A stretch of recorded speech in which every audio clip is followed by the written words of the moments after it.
박성민 목사의 매일 큐티 묵상입니다. 호세아 2장 14절로 3장 5절입니다.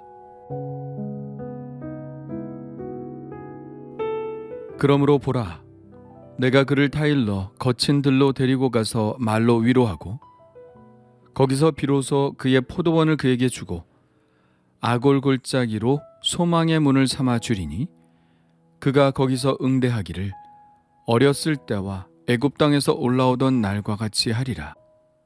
여호와께서 이르시되 그날에 내가 나를 내 남편이라 일컫고 다시는 내 바알이라 일컫지 아니하리라. 내가 바알들의 이름을 그의 입에서 제거하여 다시는 그의 이름을 기억하여 부르는 일이 없게 하리라.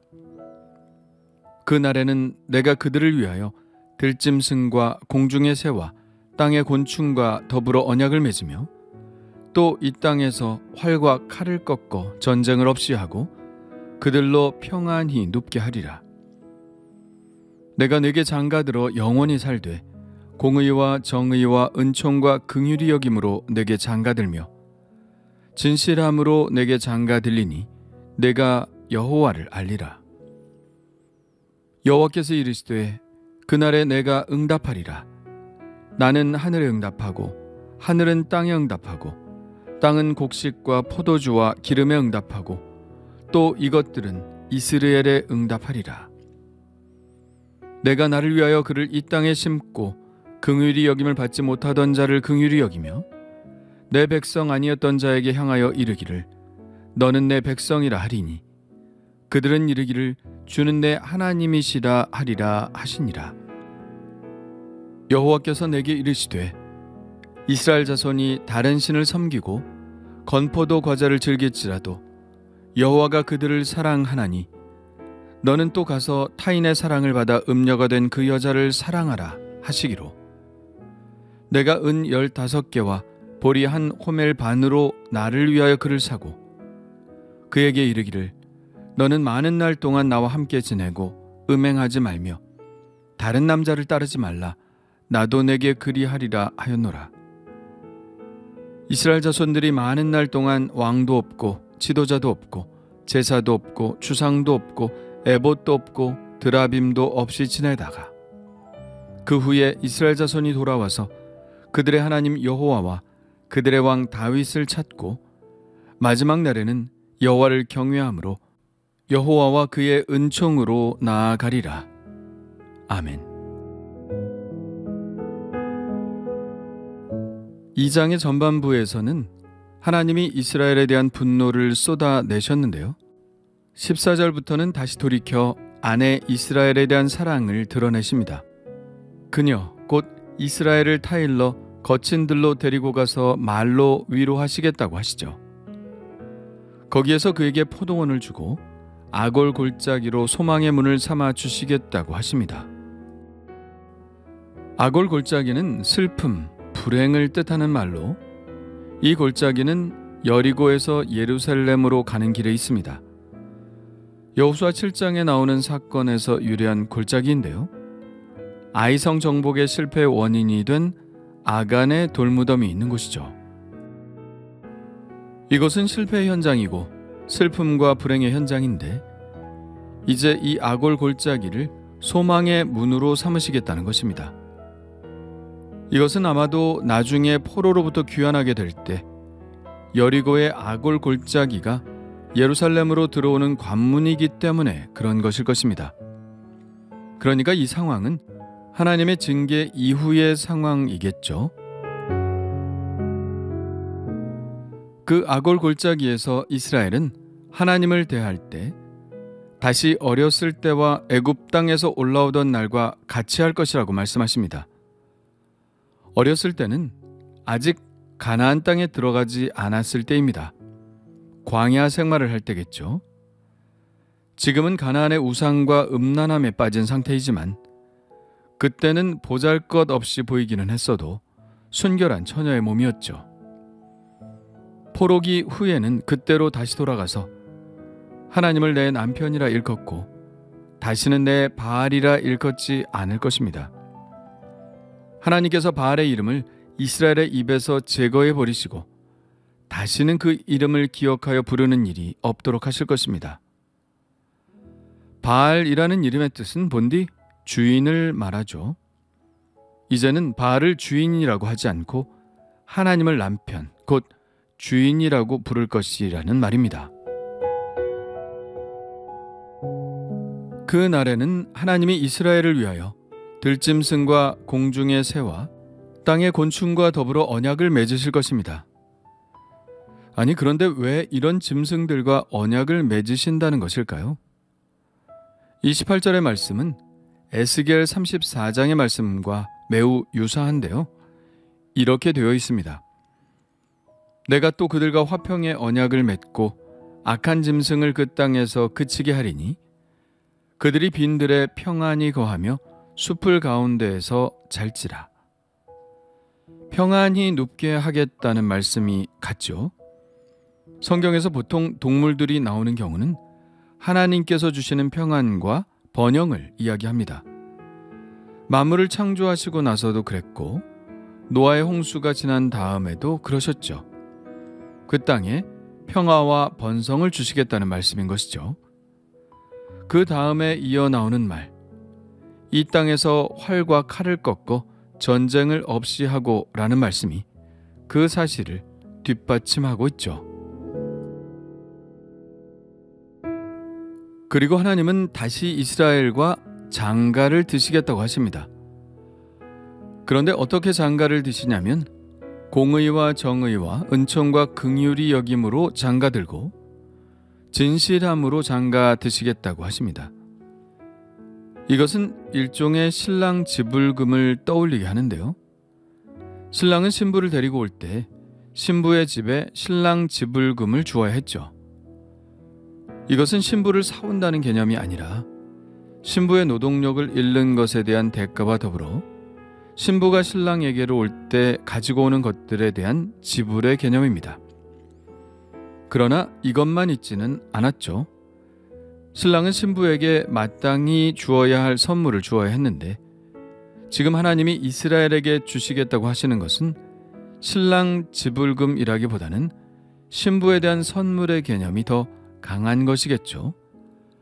하나님이 신부를 사랑하되 공의와 정의와 은총과 긍휼이 여김과 진실함으로 사랑하시겠다는 표현인 것입니다. 그 사랑의 열매가 바로 풍요로움으로 나타나죠. 그녀가 과거에 그렇게 바알에게 구했던 풍요를 하나님께서 주시겠다고 하십니다. 그날에 하나님께서 하늘에 응답하시고 하늘은 땅에, 땅은 곡식과 포도주와 기름에 응답하고 이것들은 이스라엘에 응답할 것이라고 말씀하시죠. 그러면서 하나님은 내가 나를 위하여 그를 이 땅에 심으시겠다고 하십니다. 여기서 심는다는 표현은 그냥 쓴 것이 아니라 그것이 바로 이스라엘이라는 뜻이기 때문입니다. 이스라엘의 뜻이 바로 심는다는 뜻이죠. 이전에는 이스라엘 곧 북왕국 이스라엘이 죄를 저질러서 그들을 뽑아 버리셨다면 이제는 그들을 다시 심으시겠다는 말씀입니다.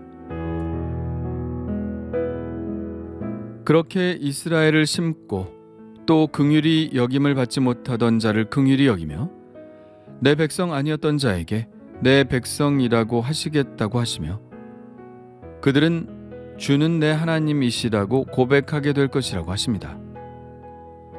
긍휼히 여긴다는 말과 내 백성이라는 말은 호세아서의 키워드나 마찬가지 말이죠.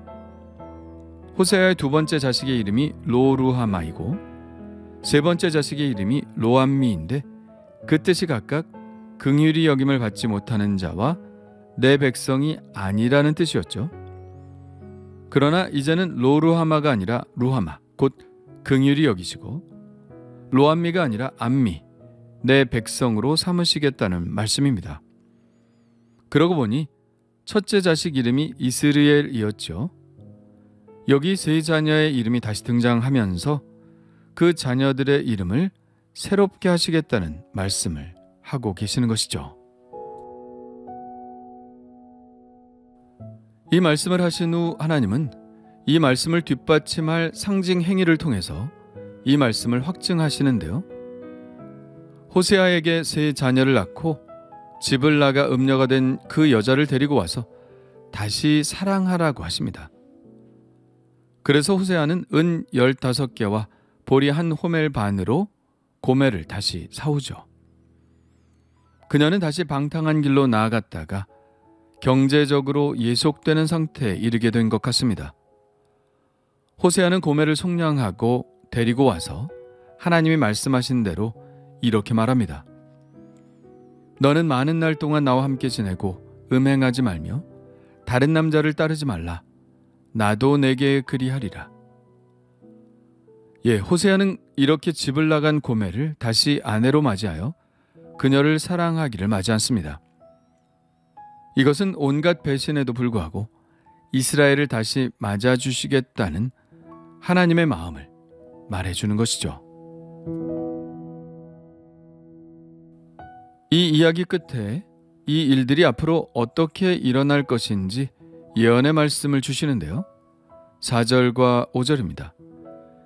이스라엘 자손들이 많은 날 동안 왕도 없고 지도자도 없고 제사도 없고 주상도 없고 에봇도 없고 드라빔도 없이 지내다가 이것은 이스라엘이 패망하여 포로로 잡혀가 아무것도 할 수 없는 상태가 될 것임을 말합니다. 5절로 이렇게 이어지는데요. 그 후에 이스라엘 자손이 돌아와서 그들의 하나님 여호와와 그들의 왕 다윗을 찾고 마지막 날에는 여호와를 경외함으로 여호와와 그의 은총으로 나아가리라. 이스라엘이 심판을 받아 포로로 잡혀가는 것은 기정사실이지만 그것으로 하나님의 사랑도 끝이 나는 것은 아닙니다. 하나님의 사랑은 변함이 없죠. 단지 하나님의 징계는 이스라엘을 돌이키시기 위한 것뿐입니다. 이 이야기는 하나님의 놀라운 사랑을 말해주는 것입니다. 어떻게 이렇게 큰 사랑을 하실 수 있는지, 우리의 상식과는 동떨어진 사랑을 하실 수 있는지 놀라울 따름입니다. 우리는 모두 이 고멜과 같다는 생각을 합니다. 하나님을 주님이라 부르며 살아가다가 그 주인을 바꾸는 일이 일어나죠. 이스라엘이 바알을 주인으로 삼았듯이 우리도 이 세상의 풍요를 주인이라고 부르다가 결국 낭패를 당하게 됩니다. 그럴 때 우리는 하나님께 돌아오기 민망한 마음뿐이지만 호세아에 나오는 이 마음이 하나님의 마음이라면 우리는 주저할 것 없이 우리의 진정한 주인, 진정한 남편에게로 돌아와야 합니다. 주님은 다시 처음 우리를 만나셨을 때처럼 그렇게 우리를 순결한 신부로 맞아주시고 사랑해 주실 것입니다. 오늘도 내가 주인 삼았던 모든 것들을 내려놓고 오직 내 삶의 진정한 주인이신 하나님께로 나아가기를 원합니다. 주님 감사합니다. 우리의 허물과 죄에도 불구하고 다시 우리를 위로하시고 아골 골짜기 같았던 우리의 삶에 다시 소망의 문을 열어 보여주시니 감사합니다. 다시는 바알을, 세상을, 풍요를 나의 주인이라고 부르지 않게 하시고 나에게 공의와 정의와 은총과 긍휼히 여김과 진실함으로 대하시는 하나님만을 나의 남편으로, 나의 주인으로 삼게 하여 주옵소서. 그래서 바알이 주는 풍요가 아니라 하나님께서 주시는 평안과 풍요로움으로 살아가게 하여 주옵소서. 예수님의 이름으로 기도합니다. 아멘.